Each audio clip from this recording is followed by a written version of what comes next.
अरे भैया, ये पर्स कितने के दिए? मैडम 800 का एक। 800 का एक? 800 का? ये तो बहुत महंगा है।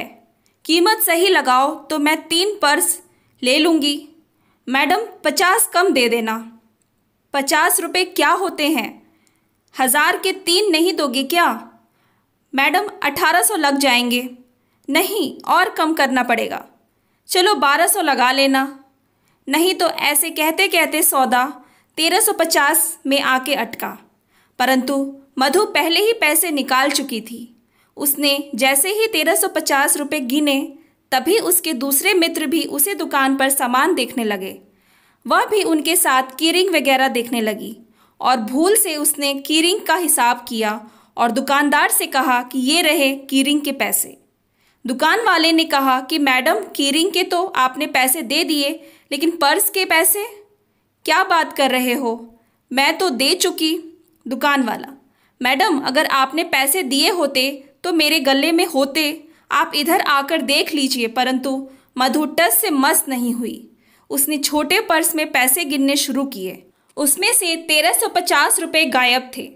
अब तो उसे पूरा यकीन हो गया कि वह पैसे दुकानदार को दे चुकी है और कहने लगा कि मैडम, एक बार देख तो लीजिए, हो सकता है कि आपसे कोई गलती हो गई हो। परंतु मधु को और गुस्सा आ गया था। उसने इल्ज़ाम लगाते हुए दुकानदार को कहा कि आप झूठ बोल रहे हो, और आप क्या सोच रहे हो कि मैं झूठ बोल रही हूँ? जब हम लाखों रुपए लगाकर यहाँ आए हैं तो मैं 1350 रुपये के लिए झूठ बोलूँगी? मैडम, मैं ये नहीं कह रहा, परंतु मेरे गले में भी पैसे नहीं हैं, तो फिर पैसे कहाँ गए? लेकिन मधु तो और ज़ोर ज़ोर से चिल्लाने लगी और उसने अपने दोस्तों को बुलाया और कहने लगी, मैंने इसको पैसे दे दिए थे, यह झूठ बोल रहा है। उसने चिल्लाकर दुकान वाले पर इल्ज़ाम लगाया कि वह झूठ बोल रहा है। मैं उसको पैसे दे चुकी हूँ। अरे मैडम, तमाशा मत बनाओ। दुकान वाले ने कहा कि आप ये पर्स ले जाओ, और उसने यह कहकर उसको ये पर्स दे दिया। मधु वह पर्स लेकर वापस चली गई। वह खुश थी कि उसका पाँव ऊपर हो गया है। यह सब भरत बीच पर हुआ। वहाँ से वो लोग क्रिस्टल ब्रिज चले गए। वहाँ उन्होंने फिर खरीदारी की और बचे हुए पैसे उसने अपने पर्स में रख लिए।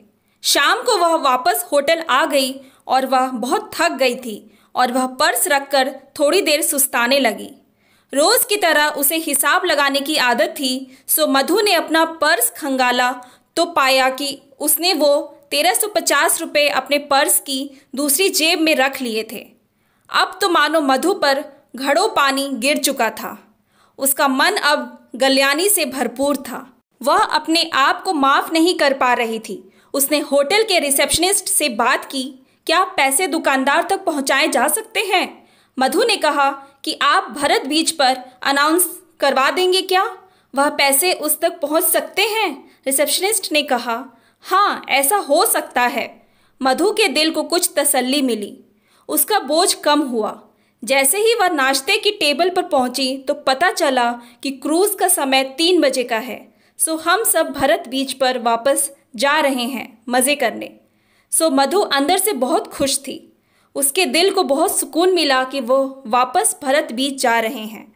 सबसे पहले वह उस दुकानदार को ढूंढती हुई उसके पास पहुंची। भावुक होकर कहने लगी कि भैया, मुझे माफ़ कर देना। मैंने तुम पर गलत इल्ज़ाम लगाया था। मैंने वो पैसे तुमको नहीं दिए। भूल से वो मैंने पर्स की दूसरी जेब में रख लिए थे। दुकानदार ने जैसे ही यह सुना, वह भावुक हो गया और वह अपनी दुकान से बाहर आया और मधु के पैर छूने लगा। वह बोली, अरे यह क्या? मैडम, आप जैसे इंसान दुनिया में बहुत कम होते हैं। कोई पैसे देने वापस नहीं आता। वहाँ पास के दुकानदार भी कहने लगे कि मैडम, आप धन्य हैं। आप हमसे भी यहाँ से कुछ न कुछ लेकर जाएं।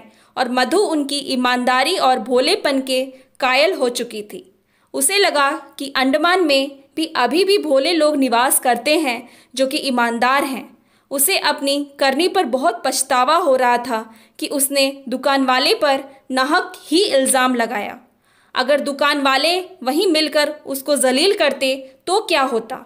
वह सोचने लगी कि पैसा ही सब कुछ नहीं है, संस्कार से बढ़कर कोई चीज़ दुनिया में नहीं है। वह उन लोगों के सामने अपने आप को बहुत बौना महसूस कर रही थी। मेरे कहने का तात्पर्य यह है कि हमें बहुत सोच समझकर कदम उठाने चाहिए और दुकान वाले की बात पर विश्वास न कर मधु ने बहुत बड़ी गलती की। और अगर वह उसके गले में पैसे देख लेती तो शायद वह उस पर यह इल्ज़ाम न लगाती। तो हमें नाहक ही किसी पर जल्दबाजी में इल्ज़ाम नहीं लगाना चाहिए। Thanks for watching. Please like and subscribe my channel.